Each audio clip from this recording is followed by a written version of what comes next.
लोगोफोर नोंथांमोननि गेजेराव नैबे थाम्बनेल आरो टाइटेल नुनाय गोदान भिडिअनि आपडेट लानानै फैदों। दासिमहालागै बे भिडिअखौ नायाखै अब्ला नोंथांमोना नैबे भिडिअनि जोबनायाव नायनानै लानो हागोन।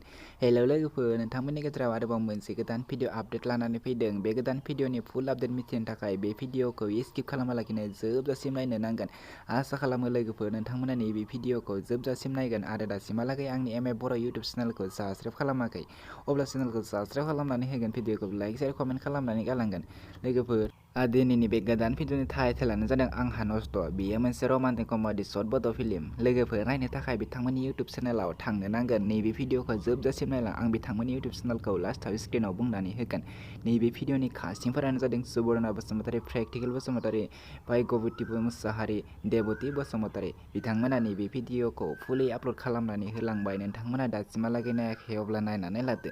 नैबे भिडिअनि कनसेप्ट, स्क्रिप्ट, डिरेक्सनानो जादों सुबर्णा बसुमतारी। नोंथांमोना बिथांमोननि नैबे गोदान बड' फुल मुभिखौ नायनो थाखाय बिथांमोननि बड' नेचार इउटुब चेनेल, नैबे स्क्रिनाव नुनाय इउटुब चेनेलाव थांनानै बिथांमोननि बे गोदान बड' शर्ट फिल्मखौ नायनानै लाहैनो हागोन। दासिमहालागै बिथांमोननि चेनेलखौ साबस्क्राइब खालामाखै अब्ला बिथांमोननि इउटुब चेनेलखौ साबस्क्राइब खालामनानै होदो आरो भिडिअखौबो लाइक शेयार कमेन्ट खालामनानै हो, जेन बिथांमोना बेफोरबायदि गोदान गोदान भिडिअफोरखौ थाब लानानै फैनो हानाय बायदि।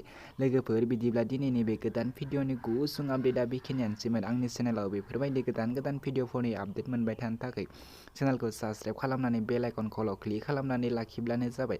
जेब्ला गोदान गोदान भिडिअफोरनि आपल'ड होगोन अब्ला नोंथाङा बयनिख्रुइबो सिगांसिन नायनो थाखाय बेल आइकनखौ क्लिक खालामनानै लाखिदो। लोगोफोर नोंथांमोना दासिमहालागै आंनि WhatsApp ग्रुपआव जइन जायाखै अब्ला नैबे भिडिअनि डेस्क्रिप्सनाव WhatsApp ग्रुपनि लिंकखौ होनानै दोनदों। नोंथांमोना थाबैनो जइन जानो हागोन आरो नोंथांमोनाव बेफोरबायदि गोदान गोदान भिडिअफोरनि आपडेट होनो दङब्ला आंखौ कमेन्ट बक्सआव कमेन्ट लिरहरनो हागोन आरो आंनि WhatsApp ग्रुपआव जइन जानानै आंखौ WhatsAppआव कन्टेक्ट खालामनो हागोन।